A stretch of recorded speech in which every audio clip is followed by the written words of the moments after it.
Hello, this is Casey, Jan BBA professor. Today's topic is communication of acceptance or revocation. Indian Contract Act, 1872 Section 4. Contract बनने के लिए दो basic चीजें जरूरी होती हैं। ऑफर प्रस्ताव, एक्सेप्टेंस स्वीकृति। सिर्फ मन में ऑफर बनाना या एक्सेप्ट करना इनफ नहीं होता।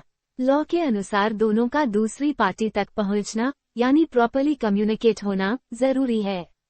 सेक्शन 4 बताता है कि ऑफर कब कम्युनिकेटेड माना जाएगा, एक्सेप्टेंस कब कंप्लीट होगी, ऑफर या एक्सेप्टेंस कब और कैसे रिवोक विदड्रॉ की जा सकती है। 1. Communication of offer meaning, offer तब कम्युनिकेटेड मानी जाती है जब ऑफरी तक उसकी एक्चुअल इन्फॉर्मेशन पहुंच जाए, यानी जिस व्यक्ति को ऑफर दी गई है उसे उस ऑफर की नॉलेज मिल जानी चाहिए।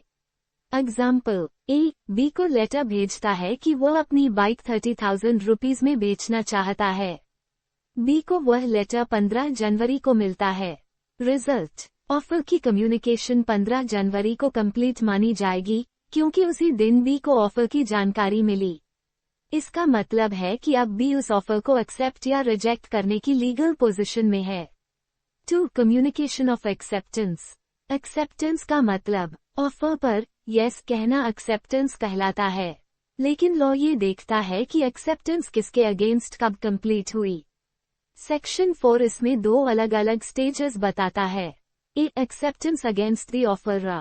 एक्सेप्टेंस ऑफरर जिसने ऑफर दी के अगेंस्ट तब कंप्लीट मानी जाती है जब एक्सेप्टर अपनी एक्सेप्टेंस पोस्ट सेंड कर देता है। उस मोमेंट से ऑफरर लीगली बाउंड हो जाता है और वो ऑफर विदड्रॉ नहीं कर सकता। एग्जाम्पल, ए बी को बाइक 30,000 रुपए में बेचने का ऑफर देता है। बी 18 जनवरी को एक्सेप्टेंस लेटर पोस्ट करता है।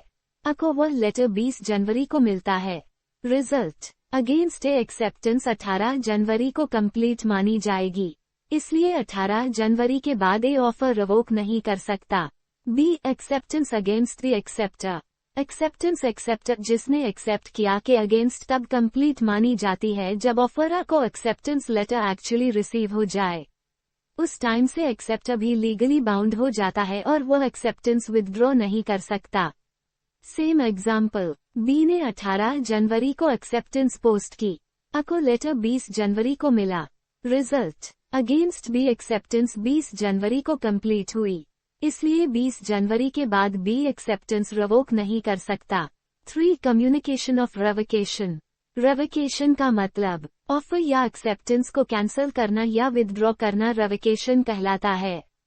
लॉ ये कहता है कि रेवोकेशन तभी वैलिड होगा जब ऑफर या एक्सेप्टेंस लीगली कंप्लीट न हुई हो। Effect of revocation. रेवोकेशन का लीगल इफेक्ट दो स्टेजेस पर देखा जाता है। अगेंस्ट पर्सन हु रिवोक्स जब वह रेवोकेशन भेज देता है। Against person to whom it is sent जब दूसरी पार्टी को उसकी एक्चुअल नॉलेज मिल जाती है। Example 1. Revocation of offer. A ने 10 जनवरी को ऑफर पोस्ट किया। बी को ऑफर 15 जनवरी को मिली।